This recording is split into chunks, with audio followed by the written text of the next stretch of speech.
We're going to have just a few minutes of conversation among the panelists, and then we're going to open it up for conversation among all of us.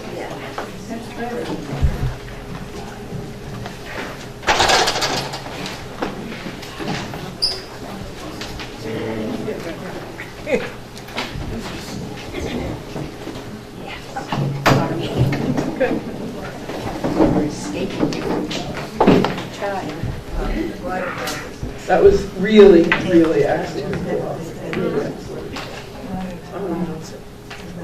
I guess a question that I would ask you all first, and then I'm going to ask the rest of the folks here.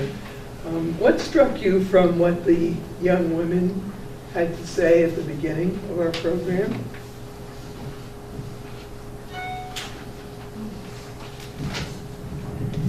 I would There's say, another microphone down there, so let's share between the two.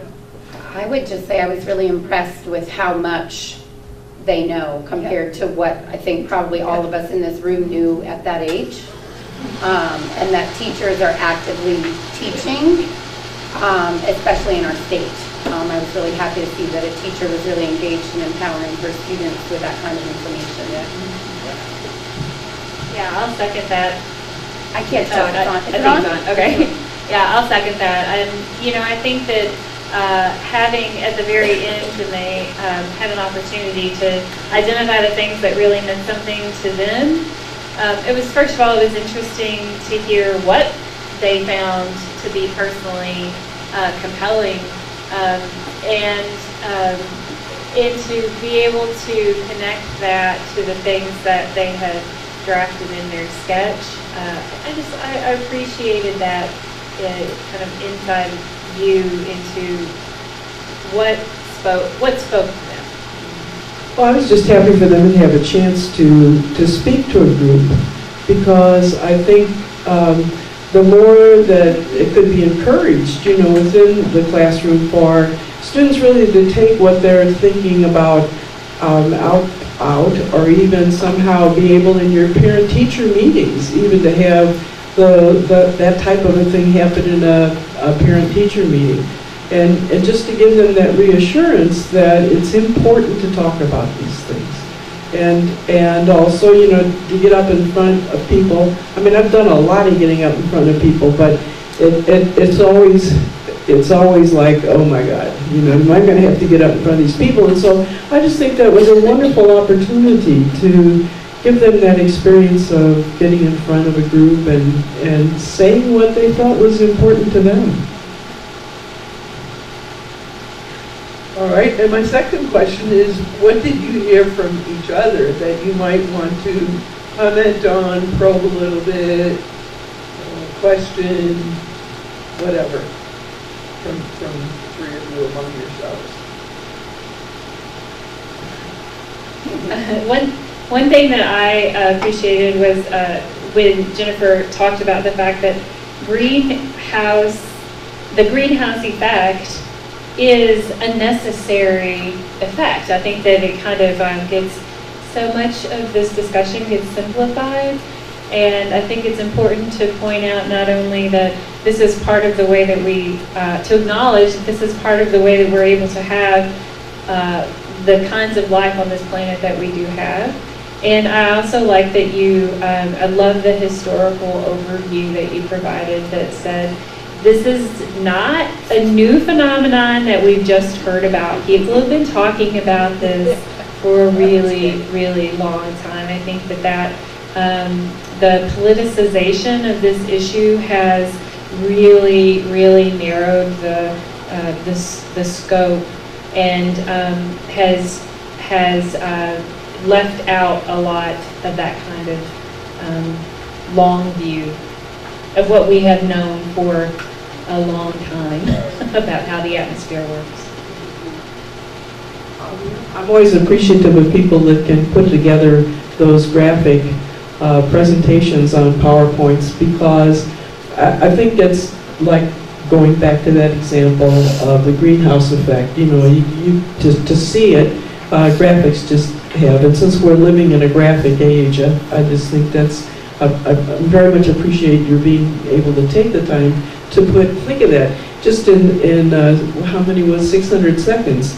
You know, with the support of being able to talk about it, and then with the graphics, that's a lot of information to be able to share in a short amount of time. And I will, of course, have to go back and read through Barry again. I wanted to, just quickly, I wanted to recommend the essay that I specifically looked at for this talk was called On Being Asked for, quote, a narrative for the future. So somebody had asked him, will you write something about a narrative for the future? And this was his response. And it's published in Our Only World, but it was also reprinted in Yes Magazine. So yeah, it's easy to just Google Wendell Berry and climate change and Yes Magazine, and you'll find a link to this particular essay. I'm just so happy that you brought those two views to the conversation. You know, that we need that scientific part of it, but always the question is, well, what can I do? And I just think that was a wonderful way to put out that possibility, and well expressed. So I guess what I was thinking about a lot of the time, Leah, while you were speaking, was how what you said or what Wendell Berry wrote would it stay the same if you were sitting in front of an audience of Puerto Ricans today? How would that change? Nothing.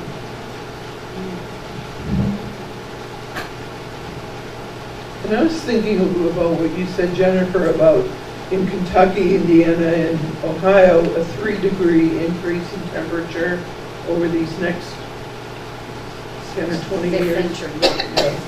And a lot of people say, well, they talk about we can only increase the temperature by 2 degrees Celsius. People say, well, what's the big deal? 2 degrees is nothing. I mean, it doesn't matter to me whether it's 43 or 45 outside right now. What they don't understand is it's the global average temperature all around the world, averaged out north, south, equator, and all the way around. So that's different from the temperature outside the window. But also it helps me to think about the human body has an average temperature, a healthy temperature of 98.6. If you go up 3 degrees in your body from 98.6, you're starting to think about, I maybe have to go to the doctor. So what if the whole ecosystem of this planet is as finely and intricately tuned as the human body is? That helps me to get a better bead on what's the big deal. So I just wanted to throw that in terms of, I've heard a number of people say, well, what's the big deal? It's only 2 degrees. And it's only 350 parts per million. Well, that's not much either, but it's a finely, intricately tuned system. Far more finely tuned than we can possibly imagine. I was just going to add to that. So when they talk about the 2 degree thing, they're talking 2 degrees Celsius, which is actually 7.6. So you put a 7.6 degrees on top of your 98.6. We all know what happens. And the earth, like you said, is a living, breathing thing. Our soils need to be healthy. All of every little thing. My son is doing a science fair project right now on organic soil. And, he's looking at all the little living all of the cool stuff that lives in our soil. You put a fever on top of that, and again, how do we grow? How do we eat? Like you said, the more immediate, put CO2 away for a minute, but how do you survive when that kind of fever hits the planet, And what we talked about at dinner tonight, going back to CO2 just because I thought of it, but there's this question of the whole debate, and most of the countries of the world never entered into a debate. They just went from it's happening to what are we going to do about it? We're one of the only countries in the world that are still trying to figure out if it's real or not. But at dinner tonight I said, if greenhouse gases were purple instead of invisible, we would be doing something else with our lives right now. We would not be here because everyone would know this is a real thing. Thank you. So let's open it up. Nancy? Yeah, I don't need a microphone. Okay. I'm struck by the focus that Leah brought to our attention of living simply and how important that is and how difficult that is for Americans who have always lived in a capitalist society where what we've learned to do is get things and get money and get power. And what I'm struck by is that in this Tri-County area, we have these wonderful communities of sisters. That's Loretto, St. Catherine, Nazareth, who I think are people who both live communally and have sort of refined the idea of living simply. So my thought is we're very lucky to have all of you, and we have a lot to learn from you about living more simply, because it doesn't come very naturally for us. So, Thank you, Nancy. and the Amish, I forgot about the Amish.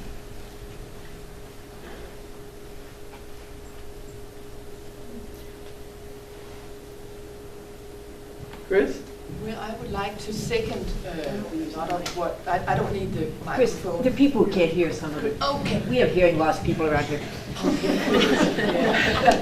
I would like to second some of the comments and just underline a few to say that unfortunately we do not live in a perfect world, and as much as we all here in particular I love Wendell Berry, it is also right here we have all the people eating fast food that have no clue about Wendell Berry, and so leaving it just free choice how to conduct yourself is probably not going to bring us very far.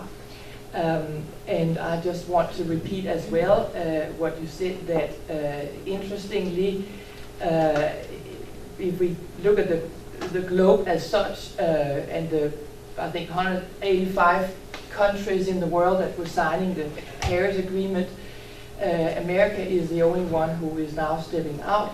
Syria. But it is Syria and America. Syria also. And Nicaragua, but they don't admit that much. Well, but yeah, okay, there are few others, but the point is that we are spending a lot of resources, negative resources in this country on discussing things that are not really discussed anymore, and I just think it's something we can actually look as a positive thing, and I think it's added to that is that the worse we seem to get over here, the more incentive, the more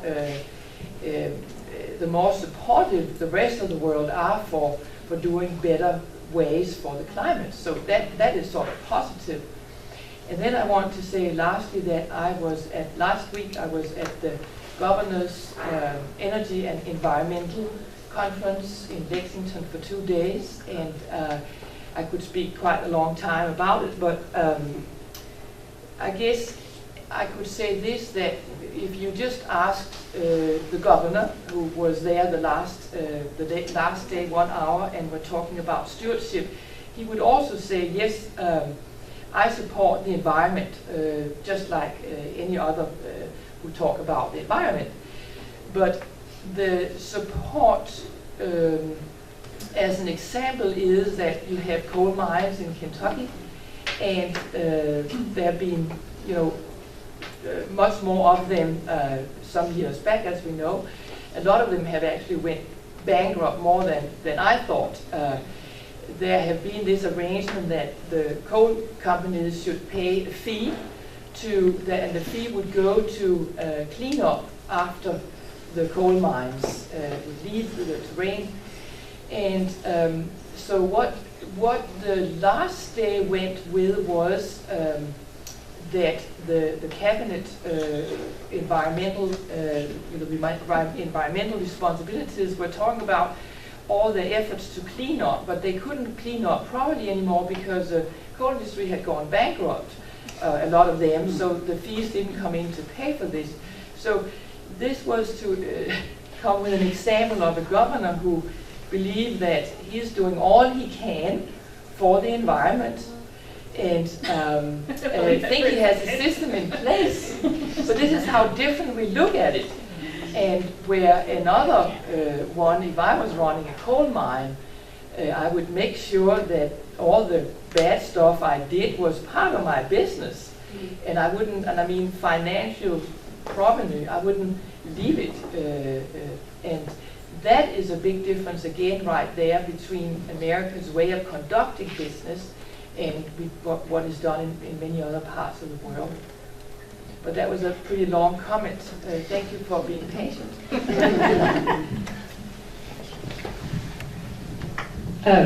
Thank you, Chris, for being here. Thank you for always bringing good insights into the room. I just want to say a couple of things real quickly. One is that the mere idea of reclaiming mountains that have been forming over millions of years is just poppycock. And so cleaning up mine sites is an impossibility in and of itself. So regardless of whether or not we hold mining companies accountable, which of course they should be held accountable, and they're not and have not historically been held accountable in this state, for the lives of miners and for the folks who live in those mining communities. Regardless of that, the core issue is that we have relied so terribly and for such a long time on a resource that is contributing, at least when it is burned, coal is contributing the most. Let's see if I get this right. The most CO2 to the atmosphere in comparison to other non-renewables. Is that correct? And It's an abundance thing, though. it's an abundance, right? So it's a cumulative effect. And so not only is that a problem, but the extraction has historically been a problem for our communities here, especially in East Kentucky and West Kentucky. And that is something that maybe in our state we're used to talking about, but in other places they have no idea. They have no idea. Even if there were such a thing as clean coal technology, which there's not, even if there was such a thing as reclamation of abandoned mine sites, which there isn't. There's some hydro seeding that can happen. There's some things that can make it look prettier, but ultimately it's an extractive economy that rests upon an attitude and an understanding of the human relationship to nature that is fundamentally destructive, and that's I think where we go astray, is forgetting that there's that fundamental foundation of where we've gone wrong in our attitude about energy and extraction. I think it's interesting, something that I came across, and this is a quote from a woman by the name of Sally McHugh. We have lived so long with this picture of ourselves as subjects inhabiting a world that is our object and resource, that it's difficult to imagine that it would not be true. And we have so conditioned ourselves as to be the dominators when we were just part of a whole picture of creation and an intent of creation.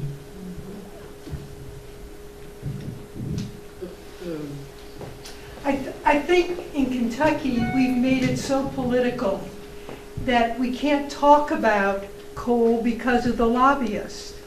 And our politicians don't want to make policies that would really be good for Kentucky because of the political problem.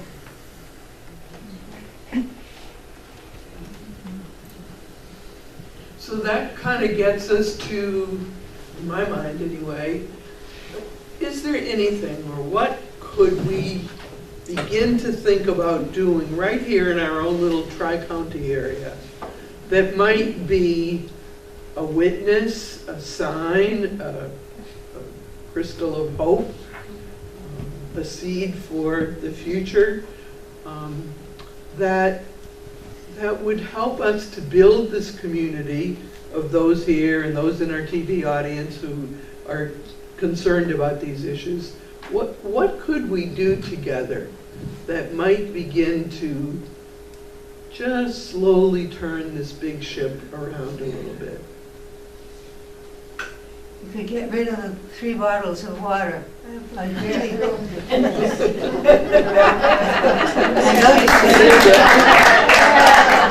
I noticed you didn't use them. I did use mine, but I debated. For 10 minutes, do I open it or not? Mine's in the car. Spare mine is in the car. That was a last minute gift from the school, so, but it is bad modeling. So, you know, that's interesting, because I was sitting here and listening to everyone speak, and I was thinking, okay, so where do we go from here? We are few, they are many. You know, I mean, what can we do? Go out and protest in front of Frankfurt and stomp our feet and you know, I mean, even the big kahuna that I like to call the Presidente denies that this even is occurring, you know. And I think another thing that really bothers me, and is the fact that there are 2 men here.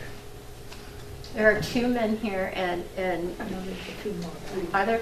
Okay. Well, I'm just thinking, you know, where are the fellas? Where are the guys? Where's the, you know, I'm curious. I'm just tired of the apathy, you know, the lack of caring, and I think that people need to start making a bigger stink about what's going on. I don't know if some of it is a lack of caring. I think a lot of it is a lack of not understanding. I have learned more tonight than I have in several of your sessions. Of understanding more on a, maybe it's more simple to understand. I'm a more simple-minded person. More simple to understand more about what's going on with the global warming. And I think everybody's on the right track. I think education is important. I think you're on the right track. I just think we have to have more education and have more sessions. Now, how do you bring people in the door? I don't know. Maybe with I don't know. TV. Education. I don't know. With the TV. I have 2 things, I guess, to kind of both of your comments. I would say, number 1, how you get people in the door is you do this again, but it's on all of you to bring at least 1 friend. There you go. And then you have 100 people in the room. And then a month later, you have 200 people. And that's how you create change. Because they may not listen to Sister Claire, they may not listen to me, but they'll listen to you because they know you and they love you. And I truly believe that's where a lot of learning happens. You know, you all may walk away and not remember anything about climate science tonight, but you're going to walk away feeling like you learned something, right? And you're going to be more apt to want to do something.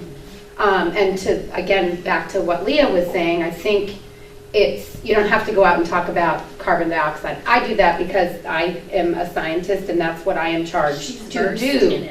However, I also, a lot of like what we did last time was teaching and communicating about climate change. When you communicate properly about climate change, you're not talking so much about the hardcore science as you are about people's land, about their children, about my mother getting bitten by a tick and almost dying in the hospital, right? You make it relevant to what people care about. And I didn't want to say this when the young ladies were in the room, but they brought up polar bears. Al Gore is amazing. However, the greatest disservice that Al Gore ever did was make the polar bear the poster child for climate change, because none of us have polar bears. We think they're cute, but none of us have polar bears. So what do we truly care about polar bears when we could be talking about our local farms, the price of our produce? How are those things changing in front of our very eyes, and how are they going to change in the future? we've got to make it more relevant to people's day-to-day, like what Leah said. Yeah, I was just going to say, we could be talking about the crawdad, like the face of climate change in Kentucky should be the crawdad. Because so many of us have experiences in creeks with crawdads, but also because they're on the wane. This is, one of the things, or perhaps we could choose the black willow. Wendell Berry is constantly talking about how the black willows along his stretch of the Kentucky River are gone. Pick something that's local, pick something that has some kind of resonance. And the White Oak story, Suburban. yes, right. And the one thing I did want to say is that you're sharing that piece of real worry and concern in your own life about your mother's illness directly related. That brings it home. That makes it personal not only for you but also for us. We can have a particular degree of empathy in hearing your story and how that affects you. Even if we don't know you, we say, oh, I'm so, there's a feeling of respect for someone who's been affected in that way. And I think that is something that, in general, these kinds of stories that people tell, those are the things that resonate, are important. I want to share another thing that I came across as I was preparing. And I think any of us who are involved in church-related, if we're part of church communities and that, I think a question that I take out of here is basically, how can we foster a spirituality that makes loving the earth an intrinsic part of faith in God, rather than just something that you add on? Intrinsic to faith in God is that love of the earth. And so how do we then begin to change some of the spirituality that's expressed in our faith communities that help us to really feel that sense of awe and a need to relate to it in these many ways of changing our life patterns, which we can do.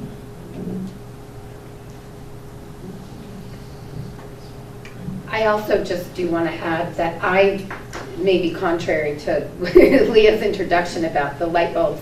I am a firm believer that those changes, they make small differences, but again, you do it, 2 of you do it, 50 people do it, 100 people do it, and all of a sudden, you have made a real difference. My family takes great pride. We get our Kentucky utility bill, and every 4 months we get an energy update, and they tell you like how you do compared to your neighbors, and that's like my own family source of pride that we're the most sustainable house in the entire neighborhood. It may not be a big deal, it may not solve this problem, but I do believe making those small changes for yourselves as much as for the earth are really important, because that's where you find hope. We were talking about hope at dinner tonight and how you wake up every morning and do this kind of work. And I think by making those positive changes in your own life, it pushes you to keep going and keep fighting, even if it's at a very local, personal level, and talking to people about it so that you can multiply that effect. And I want to be clear about when I say that the poor squiggly light bulb, they're not even, like, they're out anyway, right? Yeah. But They are. they will be an enduring image. Yeah, absolutely. I couldn't agree more. And when I say that the squiggly light bulb route is a half measure, I don't mean that that's not a measure that counts. 0 doesn't count. A half measure counts. And I think that in terms of, the way that, just speaking to this concept of hope, I'm sorry, I don't know your name. I can't remember. Next to Arthur. Yes. Jackie, thank you so much for your comments. One of the things that I take heart in is that we have this, again, I can't take credit for any of my thoughts anymore. I'm with the Berry family all the time. Gotten in there. But one of the things that Wendell has said recently is that, we live in this fragmented world, but you don't have to put all the things together at the same time. You take 2 things and you start putting those together. That's the way the work goes. And that's, this concept of hope, we're so used to thinking about winning. It's all about winning. Well, I don't even know what the heck winning is half the time. And furthermore, I'm not motivated by winning as my source of hope. Hope is when you do something that is right because it's the right thing to do regardless of what the actual outcome is going to be. That's about ethics. It's about having a center that's a little bit more complex and a whole heck of a lot more meaningful than just winning something. What we're really talking about is how does social change happen? What brings about social change? I just want to say two things and then I'll get to you, Jackie. But one is that there's a lot of different things that need to happen for a social change to come about. There's education, there's political work, there's practical work, there's community organizing, there's a whole lot of different aspects of it. And the other day I was having a conversation with our local poet, Morris Manning, and he was telling me how a group of, I think, 40 Kentucky writers went off to East Kentucky on Saturday last week to plant 800 acorns in a devastated place. And that's all they did. They planted 800 acorns. Very small, very simple, but they had fun while they were doing it. And I think fun is one of the key things about what will keep social change continuing. The other thing I want to say is my dear hero, Joanna Macy, who said there are so many different things that need to be done in this world to make it better, that if everyone did what they love to do, there's enough diversity among us that all of it would get done. So don't look for what's the hardest or what's got the biggest chance to win or what's, where the statistics say to go. Look for what you love to do and do that. Jackie, and then Laura. I just wanted to say real quick, I'm just glad that it's not even a neighborhood, it's a country road that I live on. I'm just glad to be known as the tree hugger. That's what they call me. They know me. They know me. Go out every day and hug all of them in your yard? I would love to. No, but I am the tree hugger, and that's okay. I'm good. Thank you all. So I am relatively new to the whole conversation of sustainability and being green and all that, even though I've done some things in the past. And I'm happy about that. I'm like, oh, I'm with the crowd, on that. But I'm going to give a shameless plug tonight. Sister Claire's developed this Green Home campaign. And, for me, I need somebody to connect the dots. I need somebody to say, do 10 things that'll make a difference, or do 5 things that'll make a difference. And we have this great pamphlet that if all of you stopped in, I'd be happy to give you 10 or 20 to pass out to people and say, do these 5 or 10 things, and then in the end you get a sticker. And we all get prizes, and we all like to have a badge of accomplishment. And I was telling her last week, I'm like, I think I'm almost there. I think you had to do 8 out of 16 things or something. So it's really, for me, it's the simple things, because I'm not a talking head. I'm not a person that's going to get involved politically necessarily, but I'd like to know I'm doing something, and I'd like to know that I'm doing something right. And I'm happy for that. I'm happy that we recycle. I'm happy that we've given up plastic bottles for the most part and things like that. But, it really just takes, each of us to take something and have a conversation, to 1 or 5 people. And the difference will be made because it'll stick. And people love you, and they're going to love knowing that you care about something. And so I just encourage you to have those conversations. We do it all the time, and it's nice that I get paid to have those conversations, but, it's really important if we're going to affect a change even in Washington County. Thank you, Laura. All right, we have time for 1 or 2 more comments. Who's behind Yvonne? Okay, Alita. I just wanted to reinforce what you said about the spirituality of it all, and I am just extracting from a rusty memory. St. Thomas Aquinas, one of the greatest theologians in the church said about creation is that everything has a soul, and to translate it into more my terminology, I'd say everything is spirit-filled. So I talk to the trees. I think they have a spirit, and Mother Earth is alive. It has the positive energy that when we connect with her, we form that healthy circuit, which our negative energy, electric energy, needs, for our health.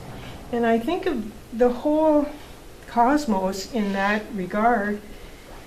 We heard about those two special burnt out stars that collided lately, and we learned about it lately, and sent all this gold dust floating around, and we got some of it on Earth, and we are part stardust.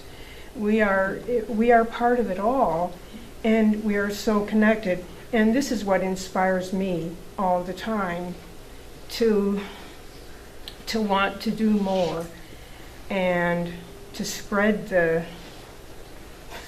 this wonderful oneness that I am aware of and learning more and more and more about. So I just wanted to share that. And also I have a dream that one day the car companies will realize how wonderful it would be to invent a motor of various sizes that we could just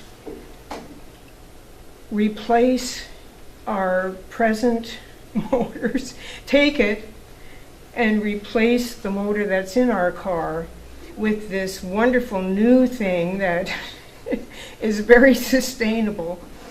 And we wouldn't have to do anything else, just go up and drive the same car we always had. Amen. That's my dream. Thank you. Thank you very much. Well, I think it's time for us to wrap up, so I just want to close by saying a huge thank you to you, Jennifer, to you, Leah, to you, Maria, I don't think anyone's still here from St. Dominic School, but to the school for partnering with us for this effort, and especially to each of you for coming out on this kind of chilly night to build some of those connections. And that's what we do here. We hear one another, we listen to one another, we get hope, but we also get connection. And that's really what's going to bring about the change. The universe is about interconnectedness. It's all one, as Alita said.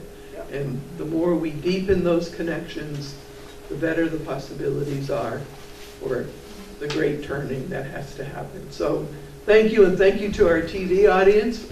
Hope that you stayed with us and that you also enjoyed this event. So thank you one and all.